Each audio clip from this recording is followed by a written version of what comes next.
By the way, here's a crazy prediction I'll make to you with us being here right now as well. I think some weird people are going to become Christians next 2 years. Oh, and I agree with you. And I think we're already starting to see that with the Iron Hersey Alis and others, where we're seeing a resurgence. I'm talking bigger. Yeah? I'm talking bigger. I'm talking some guys that people would never expect to go there. I think that's happening next 2 years. No, I think you're right. And I think we're in a particularly interesting age where you had the new atheism with the Richard Dawkins and the Daniel Dennett's and the Sam Harris's. And I think we saw those seeds planted and they grew into dead trees. And people realize that if you tell individuals that they're just a product of time plus matter plus chance, that they have no ultimate meaning, then they're going to struggle in finding purpose and drive. What do you think happened with Sam Harris? You think that's what it is? No, I think the new atheism, as it was articulated in the early 2000s, was a movement that was largely motivated in print and was theoretical, but actually the practical implications were dangerous, and that people, even people like Sam Harris, have realized that they are inefficient to actually be applied in real life. And so that's why you see, I think, people becoming the quote-unquote spiritual but not religious, and the new age becoming far more popular than... I don't run into atheists in the Richard Dawkins types anymore. I don't. I run into a lot of people who are into manifestation and meditation and Christ consciousness and all of this kind of esoteric, very vague. I want the things I like about religion, but I don't actually want to be held accountable to anyone or anything. I'm finding that more and more, and that's also empty. And so I think you're 100% right in that we live in a particular age where the clarity that's going to be spoken into the confusion, I think, is the truth of the gospel message and Christianity.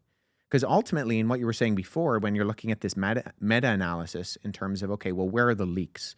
Where are the problems that we're seeing in terms of why, say, something like Islam is outgrowing us? Well, I think if you look at the Christian worldview, it's different than religions like Islam in that Islam spread largely by occupation, where Christianity was a grassroots movement because it looked at Jesus, the crucified Messiah, the Lord of eternity who stepped out of his throne into humanity in the second person of the Trinity in Jesus and then died the death that we deserve, and then said that your goal is to stand before the Father and hear well done, good and faithful servant.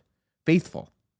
Not influential, not, world shifting, not, everybody wants to have a presence online. No, it's you just need to be faithful, and you need to be a servant in that faithfulness. And God is going to do great things with that. God's going to produce the Martin Luthers and the Billy Grahams and these individuals who change the world fundamentally through faithfulness, not through occupation, not through militaristic movements, but if we're faithful to the gospel message, that's really going to... You think Billy Graham was faithful?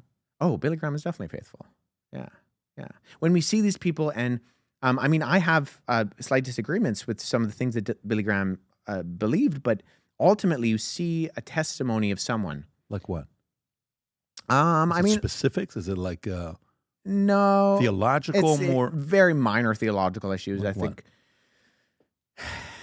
I think later in his life, he became a lot more soft to things like universalism and where he kind of was more open to people not confessing Jesus Christ, but there being an aspect of they could be saved. And I don't think that's compatible with biblical Christianity. But talk about a guy who was faithful in his Christian witness, in his proclamation, was zealous. And I think, just because I'm saying you need to be a faithful servant doesn't mean you don't need to be bold. Paul was bold. His life was threatened. He was beaten. He was shipwrecked. He ultimately died for his profession of faith. So we don't need to be wallflowers. We need to be bold. We just need to make sure that we're doing, as I quoted before, that doing so with gentleness and respect, keeping a clear conscience.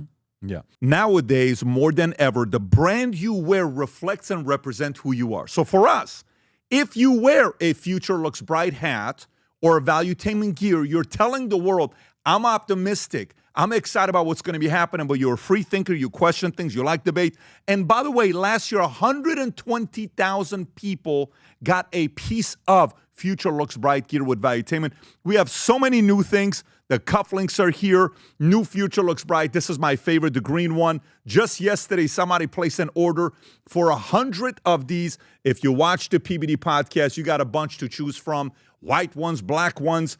If you smoke cigars and you come to our cigar lounge, we have this high quality lighter cutter and a holder for the cigars. We got sweaters with the Valuetainment logo on it. We got mugs. We got a bunch of different things. But if you believe the future looks bright, if you follow our content and what we represent with Valuetainment, with PBD Podcast, go to vtmerch.com. And by the way, if you order right now, there's going to be a special VT gift inside just for you. So again, go to vtmerch.com, place your order, tell the world that you believe the future looks bright. If you enjoyed this video, you want to watch more videos like this, click here. And if you want to watch the entire podcast, click here.